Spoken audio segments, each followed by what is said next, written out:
Kisah diawali dengan seorang wanita muda yang sedang membersihkan halaman gereja bernama Luna Saceres. Tak jauh dari tempat Luna bekerja, seorang anak laki-laki yang baru selesai bermain dengan anak sebayanya terlihat sedang menghirup alat bantu pernapasan yang selalu dibawanya. Dia bernama Jonas, adiknya Luna, yang sejak lahir Jonas sudah menderita penyakit asma. Di tengah kondisinya yang memprihatinkan, Luna sang kakak yang baik hati sangat menyayangi Jonas adiknya ini, dan itu terbukti dari perlakuan Luna pada Jonas yang selalu mengingatkan kondisinya yang sakit agar tidak terlalu capek dan tidak berlebihan saat bermain. Ay, Jonas! Huwag ka Lalu di rumah yang dihuni 4 orang anggota keluarga, perkenalkan, ini ibunya Luna bernama Ichi Saceres. Dan ini neneknya Luna, kita panggil saja Mawar. Ibu Luna yang ternyata seorang janda memberitahu pada Luna kalau dia sudah mengurus berkas-berkas Luna untuk bekerja di kapal pesiar. Walaupun Luna enggan menerima pekerjaan ini karena harus meninggalkan Jonas adiknya, tapi setelah mengingat kondisi keluarganya yang tidak memiliki seorang ayah untuk menafkahi mereka, akhirnya Luna pun mau menerima pekerjaan tersebut. Sebelum hari keberangkatan, Luna mengajak Jonas adiknya untuk sekedar menghibur dan berpamitan, karena kali ini Luna mungkin akan pergi dalam waktu yang cukup lama. Singkat cerita, waktu pun berlalu setelah beberapa bulan berada di kapal pesiar, dan ini Luna sekarang. Sedikit informasi, kini Luna sudah memiliki seorang kekasih bernama Aji yang sama-sama bekerja di kapal. Dan Aji akan menikahi Luna ketika mereka pulang nanti. Di kapal ada karakter lainnya seperti Kapten Muhlok dan Nyonya Apollon, yang di scene ini sebenarnya tidak terlalu diperlihatkan kehadiran mereka. Setelah beberapa bulan bekerja, Luna tidak pernah lupa untuk selalu memberi kabar pada Jonas adiknya, dan terlihat Luna yang sedang melakukan panggilan video dengan Jonas adiknya. Setiap kali Luna bisa melakukan panggilan video, terlihat Luna sangat senang seraya memanggil Kapten Muhlok agar mau menyapa Jonas. say mabuhay to my brother Jonas! Lalu di waktu berikutnya, saat Luna melakukan panggilan video, Ibu Apollon yang ketua karyawan memperingatkan Luna agar tidak PC di saat bekerja. Tapi Luna terlihat panik dan memohon pada Ibu Apollon dikarenakan pada saat itu Jonas adiknya kesulitan bernapas. Luna yang bingung harus berbuat apa dikarenakan mereka berada jauh di tengah laut. Lalu Luna pun hanya bisa menangis tanpa bisa berbuat apa-apa. Lalu setelahnya scene pun berganti pada Luna yang sedang berseteru dengan Aji sang kekasih. Di malam harinya, terlihat Luna sedang berdiri di tepian kapal. Entah apa yang dilakukan Luna, karena setelahnya tiba-tiba, entah menjatuhkan diri atau terjatuh, Luna terlihat sudah tenggelam sebelum akhirnya diselamatkan para awak kapal. Setelah Luna berhasil diselamatkan, scene pun berpindah ke tempat Luna tinggal, di kampung halamannya. Dan kini, setelah beberapa bulan dari kejadian di kapal, Luna pun pulang ke kampung halamannya disambut oleh Ibu Osang tetangganya. Dan terlihat juga Jonas si adik ikut menyambut kedatangan Luna. Setelah sekian lama berpisah, Luna dan si adik pun sangat bahagia saat mereka bisa bertemu kembali. Saat di rumah, setelah mereka saling bercerita, Luna heran karena tidak nampak ada si ibu yang katanya si ibu sudah beberapa hari ini tidak ada pulang ke rumah. Khawatir akan suatu yang buruk terjadi pada ibunya, Luna pun memutuskan untuk mencari si ibu di tempat si ibu bekerja. Dan Teh, pahingi naman barya. Sesampainya di depan bangunan megah tempat si ibu bekerja, dan setelah mendapat sedikit kejutan dari wanita setengah baya yang datang tiba-tiba, Luna diberitai oleh wanita setengah baya yang mengaku bernama Tere ini agar tidak masuk ke bangunan ini yang diketahui bangunan ini bernama P77. Dan Tere berkata kalau tempat itu sangat berbahaya dan akan menguras pikiran Luna. Entah apa maksud perkataan Tere, tetapi Luna karena harus bertemu dengan ibunya, Luna pun tidak mempedulikan peringatan itu. Lalu di dalam, setelah Luna mengalami pusing saat menyentuh pohon aneh, Luna pun seketika tersadar setelah disambut oleh seorang pria yang katanya manajer di tempat itu. Luna pun heran tatkala si manajer mengetahui nama Luna dan si manajer telah menunggu kedatangan Luna untuk bekerja di tempat ini. Ka lang ha. Kolorong kasi. Luna yang memang butuh pekerjaan, walaupun kedatangannya ke situ untuk mencari ibunya, Luna pun tetap menerima pekerjaan itu. Hitung-hitung menyelam sambil minum susu, bekerja sambil mencari ibu.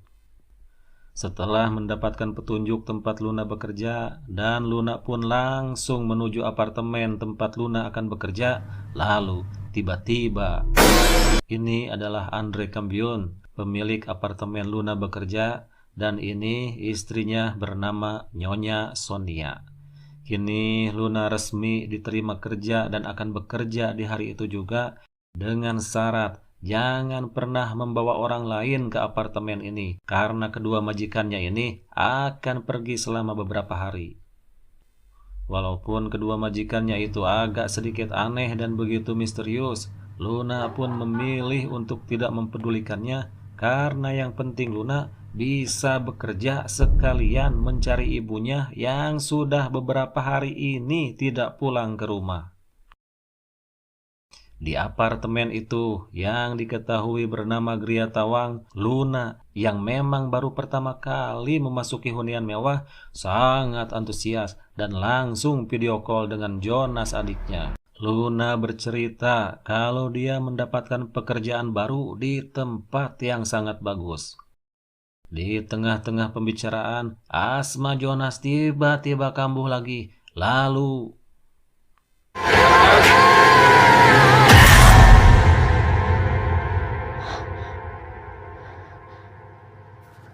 ternyata Luna hanya bermimpi. Singkat cerita, kini Luna sudah pulang ke rumah dan berada di kamarnya bersama Jonas si adik tercinta. Sebelum tidur, Luna berjanji akan mengajak Jonas ke tempat Luna bekerja. Lalu di keesokan harinya, walaupun Luna sudah diperingatkan agar tidak membawa orang lain ke apartemen Luna bekerja, Luna pun nekat membawa adiknya karena Luna khawatir kalau meninggalkan Jonas yang sakit-sakitan, sementara Luna sendiri harus bekerja tanpa bisa mengawasi Jonas. Setelah berhasil mengelabui sang manajer, Luna dan Jonas si adik pun masuk ke apartemen tempatnya bekerja. Di apartemen mewah tempat Luna bekerja, Luna yang memang ingin membahagiakan Jonas yang sakit-sakitan, Luna pun mempersilahkan Jonas untuk bermain-main di apartemen mewah itu. Lalu saat Luna memandikan Jonas si adik, entah apa yang sebenarnya terjadi pada si adik, Jonas si adik berkata hal-hal yang tidak wajar. Lalu tiba-tiba, Jonas? Jonas? Apa nandito? aneh sekali, si adik yang tadinya ngerlepkan karep atau merendamkan seluruh tubuhnya ke bathtub, dan saat Luna mencarinya dengan panik, ternyata si adik baru saja masuk kamar mandi dan berdiri tepat di depan Luna sambil membawa handuk. Tidak mau ambil pusing dengan hal aneh itu, Luna pun memilih video call dengan temannya, lalu melanjutkan ritual mandinya. Tapi yang terjadi,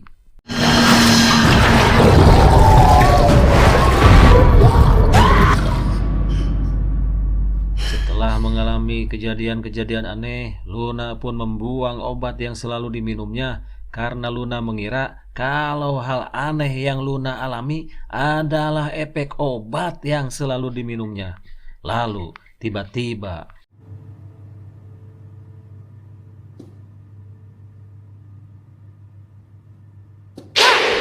kembali Luna mengalami kejadian yang bikin kita jantungan saat Jonas tiba-tiba muncul di depannya dengan cara yang pika sebelen. Saat diperingati agar tidak nakal dan tidak lelumpatan di tempat orang lain, walaupun Luna ingin membahagiakan Jonas adiknya, tetap saja ini adalah tempat orang lain dan tidak sepantasnya kalau melakukan hal yang berlebihan. Tapi Jonas si adik seolah kesurupan berudak pecle, tidak mau mempedulikan peringatan Luna dan malah berlarian sembari mengajak Luna agar mencarinya. Dan yang terjadi,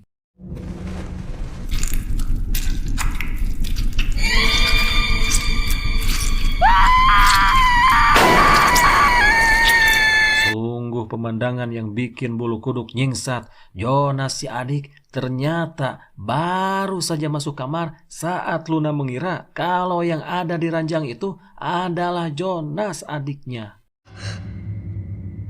Ate, praning ka talaga. Jonas!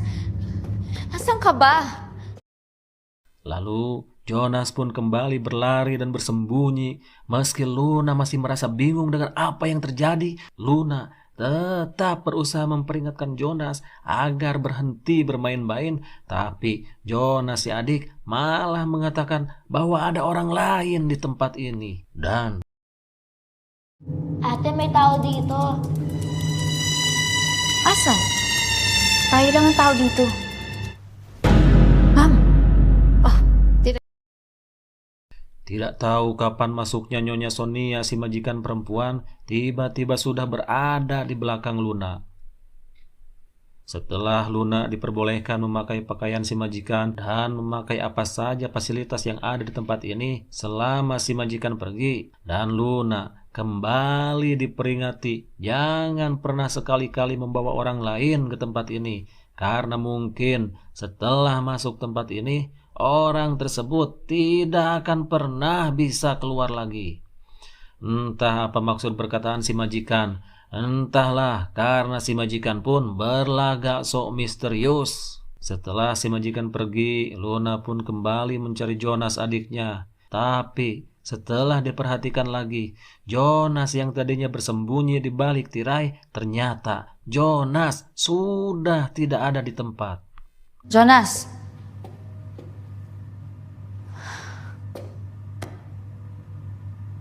Ate, ang sarap.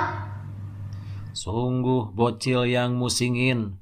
Jonas si adik ternyata sedang memakan makanan milik si majikan.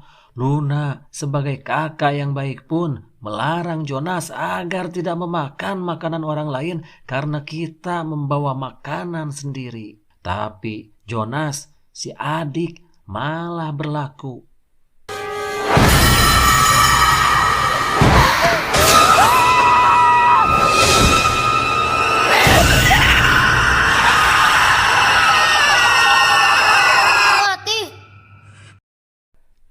Iya, lagi-lagi ngimpi saudara-saudara.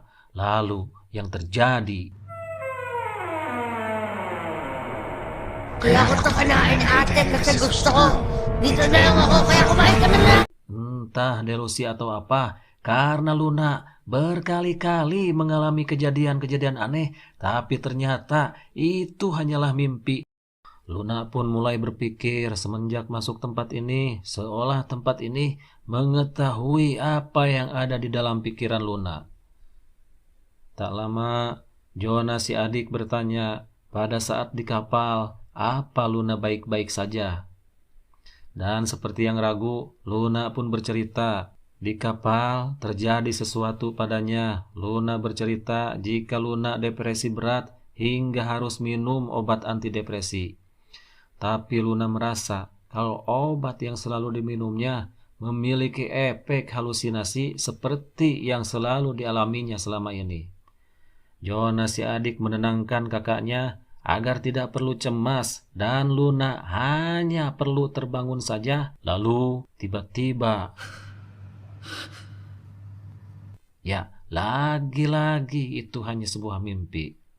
Di tengah rasa keanehan, tiba-tiba Miss? Luna melongo dan terpana saat ada seorang pria yang menyapanya. Lalu si pria menjelaskan kalau ia hanya ingin meminjam dasi pada Pak Kambion, pemilik rumah ini, dan dia mengaku sebagai tetangganya. Di sela-sela perbincangan, lalu si pria bertanya, "Apa yang kamu takutkan?" Luna yang tidak mau asal cerita sama orang asing pun, Luna memilih untuk tidak menjawabnya. Lalu Luna pun heran karena obat yang sudah dibuangnya tadi ternyata ada di tangan si pria yang diketahui bernama Theo. Lalu Theo menjelaskan, pantas saja Luna terlihat ketakutan karena Luna mengkonsumsi obat depresan yang keras. Lalu Theo menjelaskan lagi kalau apartemen ini tahu segalanya sembari mempraktekkan dan Siri, play music.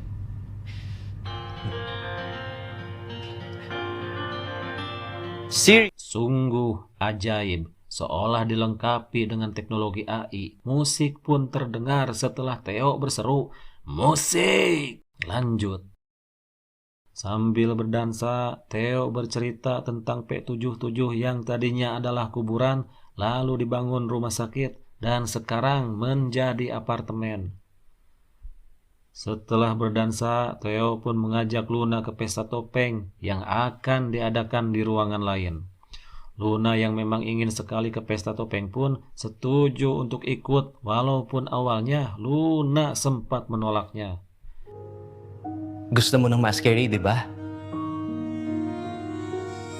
Bakit ka mabubuhay sa inggit? Sesampainya di pesta, kini Luna dan Theo sedang asik menikmati pesta. Lantas, Theo menyatakan kalau dia mencintai Luna dan akan melamarnya malam ini juga. Lalu, Theo pergi untuk mengambil cincin tunangan. Luna yang kaget mendengar itu mencoba menghentikan Theo agar jangan terburu-buru karena mereka pun baru saja saling mengenal. Lalu yang terjadi, Sandali, bitawan niyo ako. Hindi ako kasama dito.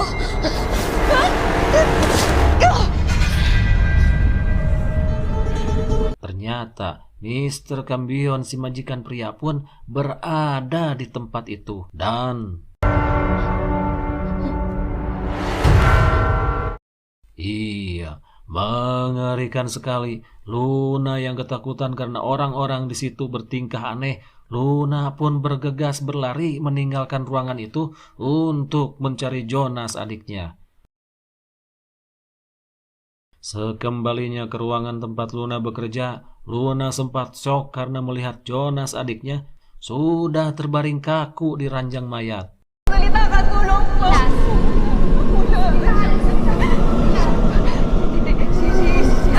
Ate, Entah delusi atau apa, semenjak Luna memutuskan masuk ke tempat ini, Luna sudah beberapa kali mengalami kejadian aneh. Lalu tiba-tiba Jonas sang adik ternyata sudah berada di belakang Luna, sama-sama panik dan sama-sama ketakutan.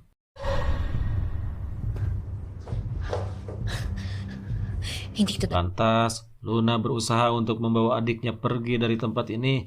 Di tengah teror makhluk-makhluk mengerikan, Luna mengambil sebuah pisau untuk menjaga diri sambil menarik adiknya keluar dari tempat ini. Lalu yang terjadi, Tulungan mo ako, ate! Jonas! Ate! Jonas! Jonas, Diyos ko! Jonas! Jonas! Hindi ko mabuksan. Hindi ako makalabas, ate. Kinain ko yung pagkain nila. Hindi, makakalabas ka, Jonas. Makakalabas ka. Tutulungan ka ni ate.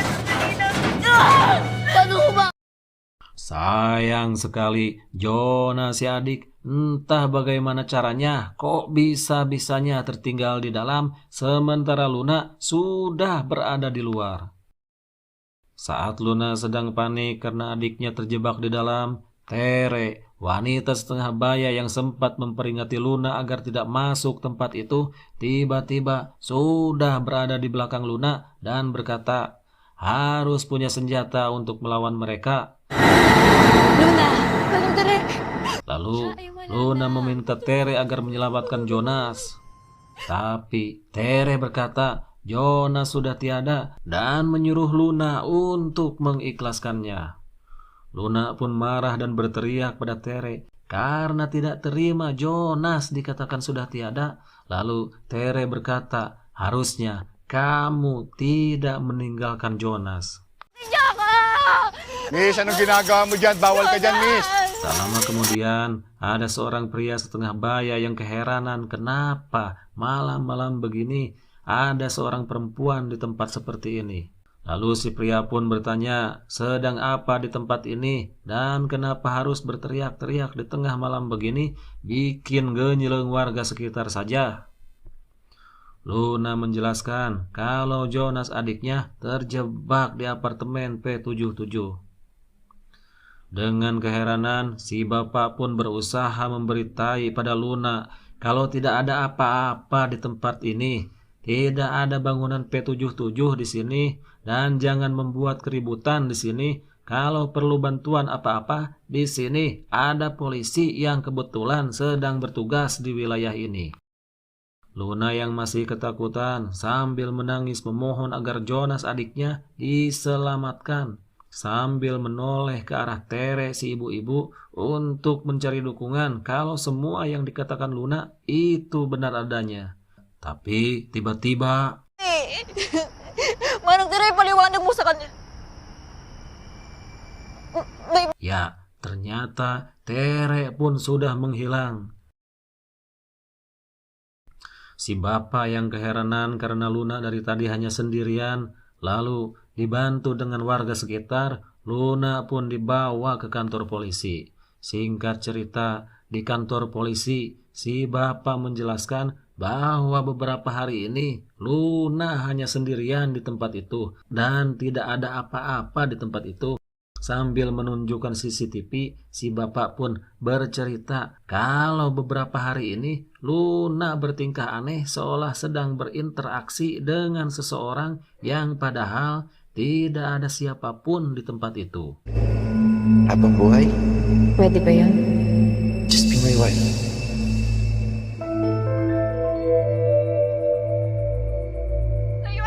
Rasa yakin dengan apa yang dialaminya, Luna pun tidak lantas percaya dengan semua yang si bapak ceritakan, walaupun ada CCTV yang menguatkan cerita si bapak. Tak mau berdiam diri, Luna pun pulang dan mencari cara untuk menyelamatkan Jonas adiknya. Lalu, sesampainya di rumah, saat Luna memanggil neneknya, Luna diberitahu oleh ibu Osang tetangganya kalau Luna sedang ada tamu yang sudah menunggunya.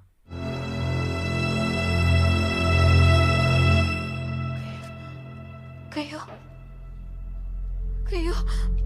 Dan alangkah terkejutnya Luna begitu tahu tamu yang menunggunya ternyata adalah Mr. Cambion si majikan laki-laki dan Nyonya Sonia istrinya. Lalu di sini Luna mendengar pernyataan Mr. Cambion bahwa apa yang selama ini Luna alami hanyalah delusi akibat depresi berat setelah apa yang dialaminya di kapal saat Luna bekerja. Dijelaskan juga di sini seperti Mr. Cambion ternyata adalah Kapten Muhlok majikannya Luna di kapal pesiar, dan Nyonya Sonia adalah Ibu Apollon, ketua karyawannya Luna di kapal. Lalu Theo ternyata adalah Aji, kekasih Luna, dan Luna memutuskan hubungan mereka secara sepihak. Lalu Luna mencoba menjatuhkan diri ke laut akibat depresi berat seperti yang ada di awal film tadi. Namatay ang kapatid mo. Ang sabi ko, walang bibitiw.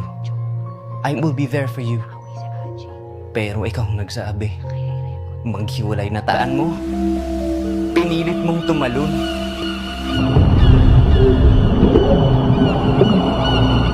Lalu ada manajer P77, ternyata adalah dokter yang merawat Luna, dan P77, bangunan megah yang dilihat Luna sebenarnya adalah nama perusahaan dan Gria Tawang adalah kapalnya itu sendiri.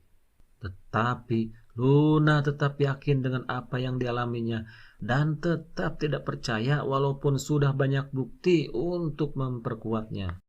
Lalu Luna menyiram Kapten Muhlok dan yang lainnya, dan tiba-tiba Sa dilim! Luna!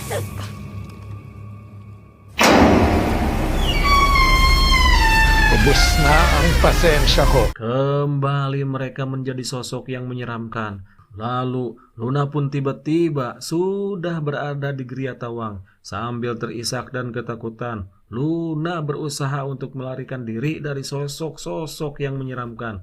Di tengah rasa ketakutan, sambil terus berlari menghindari teror dari makhluk-makhluk menyeramkan, Luna tidak lupa dengan Jonas adiknya, seraya memanggil-manggil nama Jonas. Jonas! Jonas! Jonas! Jonas! Jonas! Jonas!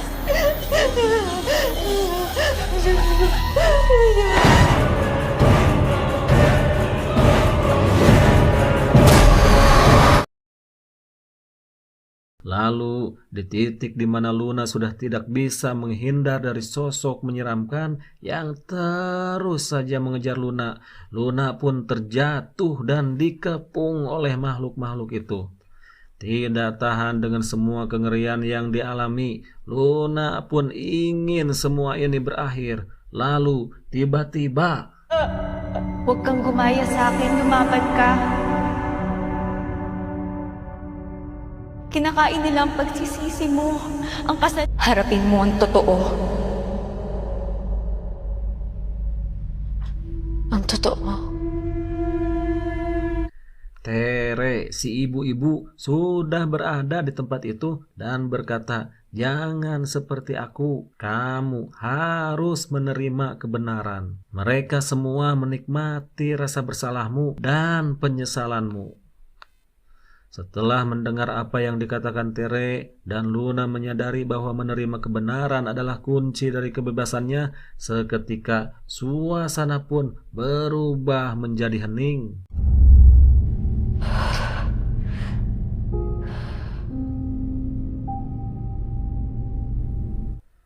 Dan di sini kita akan tahu fakta bahwa Jonas adik Luna ternyata sudah lama tewas saat Luna masih bekerja di kapal pesiar. Bahkan Luna melihat sendiri detik-detik kematian Jonas di saat melakukan panggilan video di awal film tadi. Ternyata Luna yang panik di awal tadi karena Jonas yang tidak mendapatkan pertolongan di saat penyakit asmanya kambuh.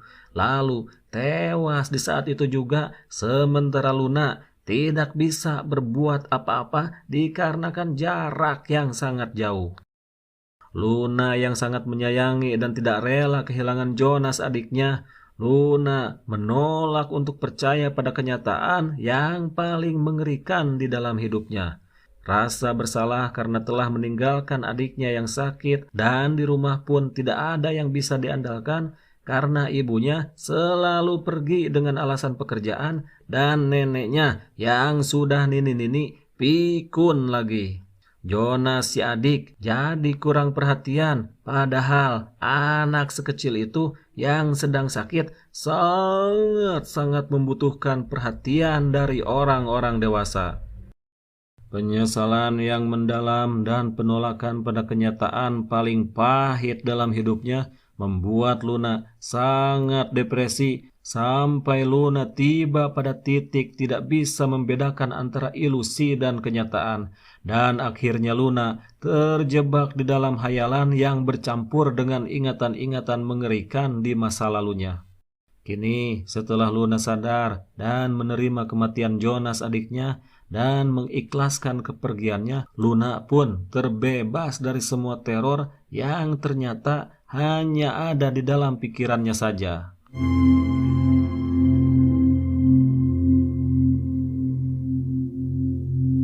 Setelah melewati hari-hari yang mengerikan dan terbebas dari belenggu penyesalan, kini Luna tersadar sudah berada di bawah pohon mahoni yang rimbun dan terlihat kilauan sinar matahari di celah-celah dedaunan.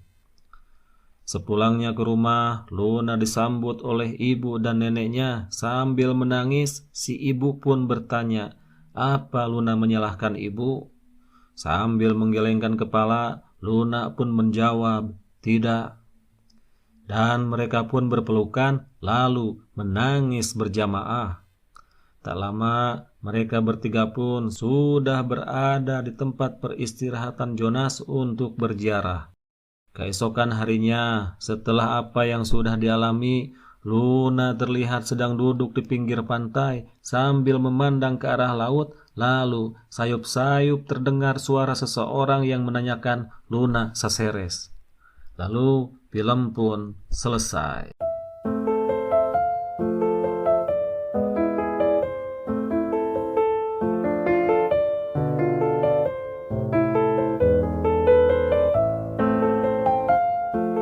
Gimana? Apa Anda merasa ketakutan, seram, sedih, atau bahagia? Tapi yang pasti, film ini sangat seru untuk ditonton. Ada sedikit penjelasan tentang Tere yang identitasnya tidak jelas, masih misteri, dan apa motif Tere membantu Luna. Tapi karena si Tere digambarkan jadi sosok yang baik, mungkin saja kalau si Tere ini adalah suara hati Luna atau manifestasi dari penyesalan dan rasa bersalah Luna, atau juga bisa jadi sesosok entitas asing yang rela membantu Luna. Entahlah, terserah kalian mengartikannya apa. Tulis saja di kolom komentar. Penilaian untuk film ini bagus. Lebih jelasnya Anda bisa lihat sendiri di Google. Dan pesan yang bisa kita ambil dari film ini, jangan mencintai berlebihan pada yang sifatnya duniawi. Harta, tahta, jabatan, keluarga, semua itu hanyalah titipan. Dan yang namanya titipan, ingat, titipan suatu saat pasti akan diambil oleh pemiliknya. Lalu bagaimana? Kuatkan iman dan bertakwa, karena kita tidak akan pernah tahu kapan hal buruk itu terjadi. Dan Tuhan tidak akan pernah bertanya, kapan kau siap untuk diuji. Saya Daryl undur diri, sampai jumpa di video-video selanjutnya. Wassalam.